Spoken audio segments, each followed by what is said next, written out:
Hey, hi, Christina. How are you today? I'm doing well. How are you, Steve? Great, I'm fine. Everybody enjoying their stay at home? We're making the best of it. We've been keeping busy and I've been fortunate to have some commissions to work on, so we're not twiddling our thumbs. That's good. That's good. Yeah, I know you've actually had some success staying home with new commissions, right?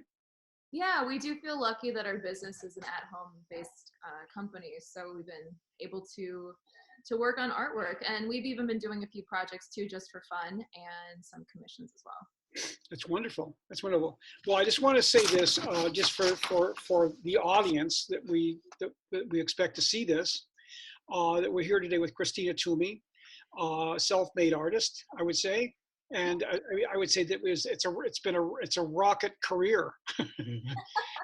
The rise has been quick, and she had tremendous success as an artist, both in print and galleries with interior designers, and with commissions. I mean, a really decent private commission, a group of people who are commissioning your work, which is wonderful. And any artist who's in the business understands that anytime you can do that and start to build a brand and start to actually earn money from your labor, that's a positive thing. So let's start with the beginning. What was your inspiration, and where did this all begin to become a full-time artist? That's a great question. My husband Bobby is a producer, and we were living in Minnesota. He ended up getting a job opportunity out in Los Angeles, and we moved into our new home. It was a cute little spot, which actually happened to be right behind a Joanne Fabrics. And so one day I was looking around the house, we had empty walls everywhere, and we were just getting started. LA is really expensive. We didn't have a huge budget for decorating our house.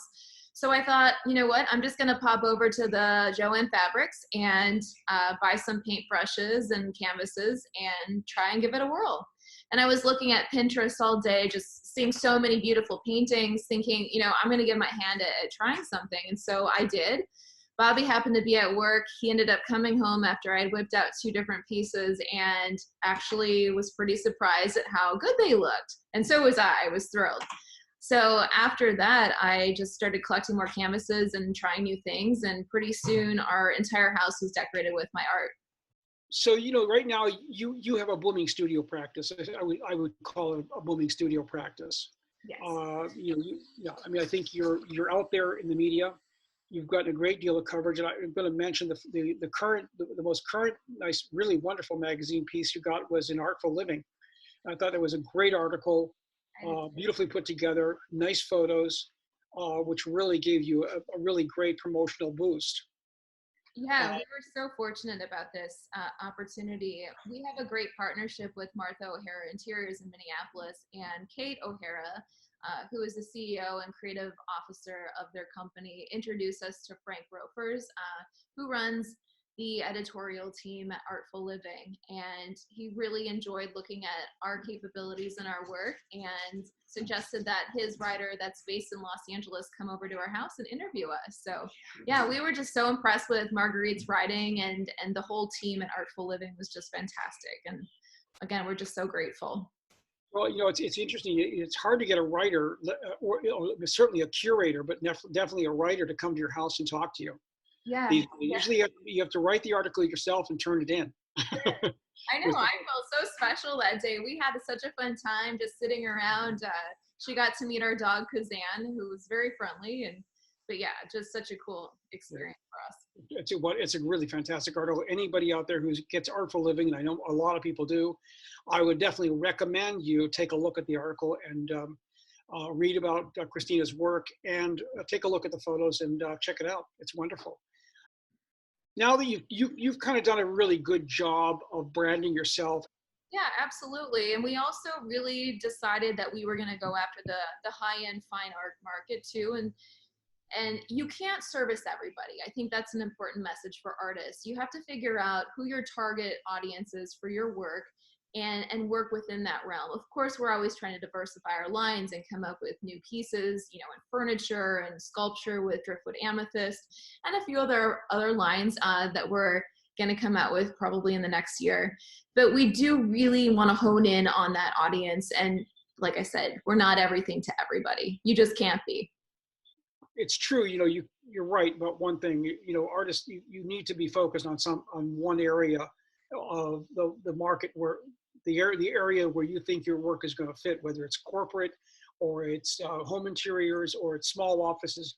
You need to pick and choose so that you're not spread too thin. I think that's one of the biggest problems artists face, is it can be very daunting to choose a place to go and to focus on that and not get distracted.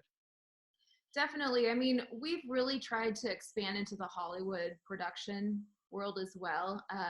My husband, Bobby, had a connection from years ago who ended up reaching out to us about the set of Ballers, and ended up leasing 2 pieces for Ballers and then purchased another one. And that was really an eye-opening experience. But it got my excitement up about really, I mean, we live in Los Angeles. Why not produce art for Hollywood sets? So after we had a great experience with the set of Ballers, we just secured placement with a huge show on Apple TV. We're not able to disclose at this point which one it is, but our biggest piece, Glacier, which is an 8-foot by 4-foot resin artwork, is going to be in an A-list celebrity home. Although now with COVID-19 halting everything, I'm not really quite sure when they're going to be able to get back into production. And we were hoping the show would launch in the fall, but again, that's yet to be determined. So basically what you are doing is you're creating a company, and with a diverse, I mean, really you're creating an art company. Yes. That is yours, that is based on your artwork style, but you're looking at actually producing multiple works. So here's another question for you. This goes back to you yourself. You started out as a painter, right? Yes. Right. So you're painting on canvases. What led you to resin arts? Again, looking at social media, I saw some artists out there. Mitch Goebel's one of them. Most people that dabble in resin know his name. And I just saw this work and I was mesmerized and also intimidated, because if you haven't worked with a medium and you haven't gone to art school and experienced that in class, you really have to, again, be self-taught. And right when I started learning resin, I don't recall there being too many how-to videos. So it was really just, hey, I'm going to run to the store and buy this, and we're going to give it a try. And right away I was hooked, and I haven't really looked back. I still do some canvas work. And again, like I mentioned, we're really getting into furniture and some other lines down the road, but resin's been my bread and butter, and I just love experimenting with it. And even today, I learn new things every single time we're working on an artwork. So that's kind of an exciting thing for me too. Let's talk about a little bit more about actually how you, the process by which you actually build the layers, and what the paints, and you say you're using markers, paints, and alcohol-based inks. Talk a little bit about how you're working with that, and how you apply that to layers, and what time it takes for drying time, and then what the next layer is, and how you kind of plan that out. How do you make that work together? So all of my resin pieces have a multitude of layers, and the reason why I like doing that is because when you look at a piece up close, and unfortunately photography on our website, even though if it's a great picture, it just doesn't do the piece justice. You really have to see the work in person. And I can go anywhere from 5 layers, 15. Right now we're even creating a 100% resin piece. So the depth of it is just going to be insane. We do a lot of translucent layers that have intermittent spots of, like you had mentioned, pigments or alcohol inks, acrylic paints. So when you're looking into it, the piece just comes alive. And it's just a fun process for me. I love being able to see my top layer and then look down and think about each individual layer that I did too, because they're all different artworks in and of itself. Yeah, it's like a sandwich. It's like a sandwich, exactly. One of those big ones you get at the New York delis that are stacked highly. So in closing, what I'd like to say is, everyone is watching this, I really would encourage you to go to Christina's website, ChristinaTwomeyArt.com. Also check her out on Instagram, and don't forget to check her out on Gallery 13 on artsy.net. Please take a look. You'll be amazed at her work. It's gorgeous, even though photographs, images don't always give you the depth, but you can see the amount of effort and amount of work that are in each piece because the design is definitely there. It's gorgeous, beautifully done. Thank you. And I also want to add, we didn't talk about this, but we didn't talk about what influences your work. Nature, mostly. My husband and I are avid travelers. We love going around the state of California with our rescue dog. So we're very into camping. And on each trip, there's always special things that we'll find. I'll give you one example to tell a little story. But we were in this really neat place called Idlewild. It's in the mountains just by Palm Springs. And it's such a cool little town. If you're in California, you have to check this place out. The town mayor is actually a golden retriever. And there's just little, yeah, it's so cute. And he comes around to meet everybody. And we're huge dog people, obviously. There's little wineries and cafes, pubs, and some little shops and stuff. It's a very, very small town. Not many people live up there. But anyway, we were on a camping trip one year, and they had this crystal mineral shop. And so we went in there. I'm very into crystals.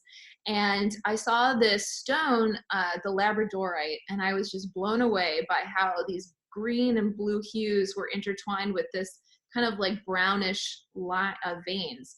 And I picked one up, and I actually had a piece in my studio that I couldn't figure out what to do with it. It was just stumping me. I put it aside. I wasn't going to work on it. And I saw this stone. I was like, oh my gosh, that piece is going to become this. So I got back to the studio, and I mixed all of my turquoises and teals and some interference colors, and did my vein thing that I would say is one of my like favorite things to do in a lot of my pieces. And it was just a spectacular piece. It ended up being leased by HBO's Ballers, and then sold to one of our friends who found us through the internet several years back. He actually has I think purchased about 4 pieces from us, including 4 teak and resin bar stools. So he's become a great customer. Now he's actually starting to sell our artwork to some of his friends and other customers. So it's been a great relationship. So let's say anything else we can add? Anything else we should talk about you'd like to add to the discussion? Gosh, I don't know. I'm just really looking forward to working with you too. And thank you so much for this interview today. Oh, my pleasure. I'm glad we had a chance to talk. Yeah, me too. Thank you so much, Steve. We'll do it again. Yeah, sounds good. Cheerio. All right.